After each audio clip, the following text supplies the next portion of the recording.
Hello, T-Mobile. This is what your like third breach in a number of years. T-Mobile has, and that is going to be the following story. But T-Mobile has said they are sorry for a breach that resulted in customers' data being accessed. I believe it was 50 million people had their data accessed, and this included things like social security numbers, personally identifiable information, phone numbers, like a whole mess of things. And it was funny enough because I know some people have T-Mobile, and T-Mobile sent out an email saying like, "Don't worry, none of your credit card payment details were accessed." And it was like, oh, good. Only a social security number that we definitely can't change, replace anyway. That's all.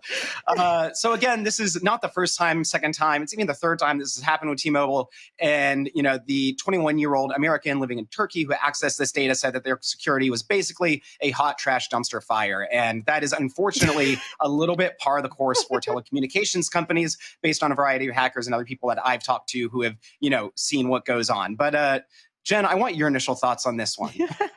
Ben, you came into this show hot today. Just feels like you just want to let it all out. So, okay, I know every time we talk about data breaches, I'm always like, I wish there were rules or guidelines, and everyone hates that. But this is what I'm talking about. Companies that hold public information. There have been 3 data breaches in 2 years. That's crazy. And only now they're employing a cybersecurity firm and they're bringing KPMG on board and they're sorry. And so when I say that there should be some kind of guideline or some kind of something in place so that 50 million people's social security numbers don't get leaked, that's what I'm talking about. But Naomi, I saw your hand go up.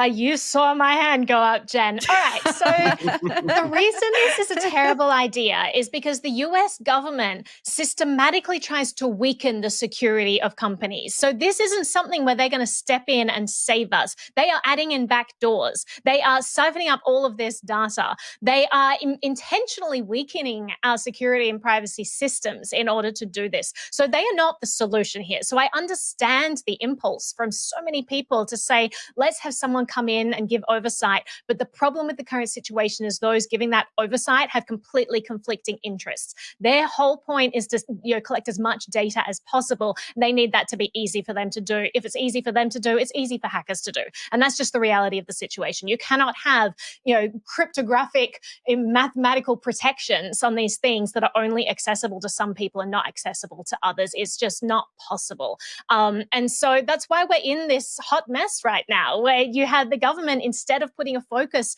on saying, like, encouraging people to make their systems secure and all of this stuff, instead they say, you cannot have secure communications, you cannot have secure systems, we need access to everything, we need it to be open and ready for us to collect information. So it's just a terrible situation. And Ben, you hit the nail on the head when you talked about this, because you had this CEO apologizing and saying, I am so sorry, and we have absolutely patched this latest security hole. But as you said, this is the third one in 2 years, the third major security leak from them. So, what did they patch? Is this just going to be like, a slight patch, and then next week we're going to have another data breach? Because it's crazy. And these companies don't need to be collecting all of this information from us. It's crazy that they don't have the right security practices in place, and they're collecting all of this data and not protecting it. And it's also crazy that a lot of the times the government is mandating that companies that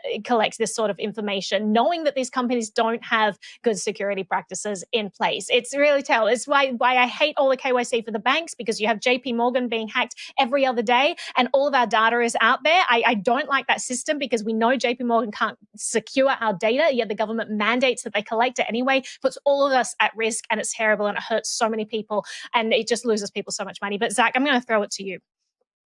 Yeah, I think it's really cool to look at this stuff like through the lens of Web3, right? I mean, like, credit to Brady Dale for this great analogy. I always think of, to buy a toaster at the store, you have to give the store basically like all your information, right? To borrow $1 million on like some of these DeFi platforms, you just have to plug in an Ethereum wallet address. It checks if you have the corresponding collateral, and if so, we don't need to know nothing. We don't need to know your name, your date of birth, your mother's maiden. No, don't need it.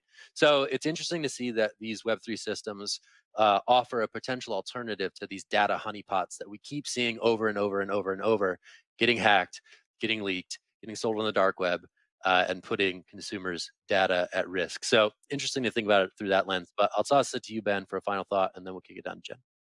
Yeah, I just think this shows kind of the trade-offs that are made in terms of like KYC and all these other things, right? Like these are not benign issues. They have implications down the line. And I think that the unfortunate thing is like looking at particularly, and Zach, to your point, like if you create the Web3 optionality, the only thing that's going to change this is market mechanisms, for better or for worse, right? Like the reason that this keeps happening to T-Mobile and, they haven't souped up security or ramped up security to the extent they need to is because people aren't just leaving that company in droves. And there are only like 5 or 6 telecommunications companies in the US itself. So it's not like there are a ton of other competing options out there. So, if you build the other options, I'm not going to say whether that's better or worse for people. People are going to make that decision for themselves based on friction, based on accessibility, based on UI, and all the other things we talk about, particularly when it comes to more private and secure tech. But I think that's, building it out such that there is an option to go there, people choose, is what's ultimately going to result in stricter and more stringent security measures on the flip side, too, as people hope to not lose market share.